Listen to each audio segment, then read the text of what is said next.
Well, it's never too early, never too late to make sure you're tuning up your retirement. And Tim Lewis from JRS Wealth Management is here to help us out. And I'm in that range, Tim. I know I might not look like it, but I'm in that range to, of course, get ready for making sure my retirement plan is in place. And so where should we start?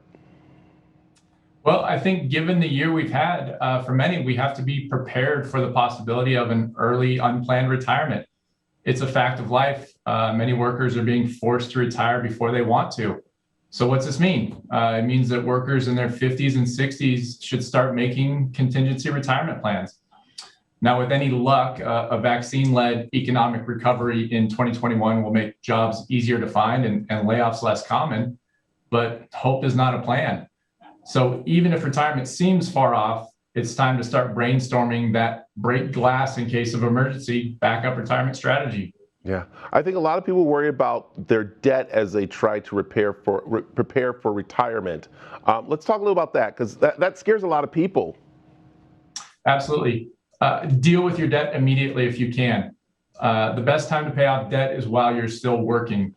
If you plan to retire in the next 12 months, or even if retirement is a more remote possibility, prioritize eliminating those credit card debts, student loans, car loans, even mortgages.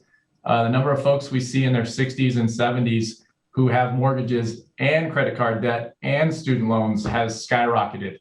And it's extremely challenging to pay down debt while you're on a fixed income. So while you can, put in the overtime, skip that latte, use those bonuses and that tax refund, and attack debt now to ease the burden into retirement. So, okay, let's talk a little bit about Social Security, because I've heard people go, oh, I'm going to be taken care of. I got my Social Security, but that can only take you so far. Am I right? Sure. You can start collecting Social Security benefits at age 62, but should you? You can start penalty-free withdrawals from your 401k at 59 and a half. But is that too early? Generally speaking, most people are best served putting both off as long as possible. But at any rate, by 72, most savers will have to start making their required minimum distributions, or RMDs. So, okay, let's talk about COVID help, because I know there's a lot of different things I'm hearing out there about COVID aid, COVID plans, different stuff like that. Yeah, the CARES Act, or Coronavirus Aid, Relief, and Economic Security Act, eased the rules for taking distributions from tax-advantaged retirement accounts. So if you were impacted by COVID, you could withdraw up to $100,000 from 401ks or IRAs.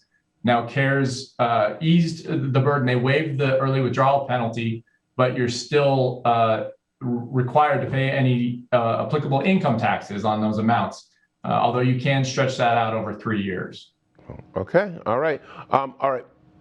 One last tip. What do you have for us? Any good advice? Yeah. So if you're planning to retire within the next 12 to 24 months, start forging those relationships that could lead to occasional consulting jobs down the road. See if you can negotiate some sort of part-time or wind down work with your employer. Whether you're retired already or making plans to retire, think about how you can earn additional income by taking or creating a part-time job, what the kids these days are calling a side hustle. Think about a skill or a hobby that can be turned into an income stream.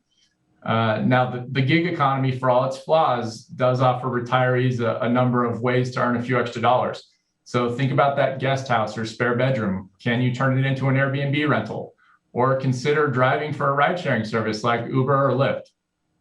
Wow, I like that, the side hustle. And I know some seniors who are doing the side hustle, and they're doing pretty good. So I like that. Sure. How can they find out more about, of course, all what we've been talking about, Tim? So JRSWMG.com, JRSWealthManagementGroup.com. Perfect. Hey, Tim, thanks a lot for joining us this morning. Appreciate it. Thank you.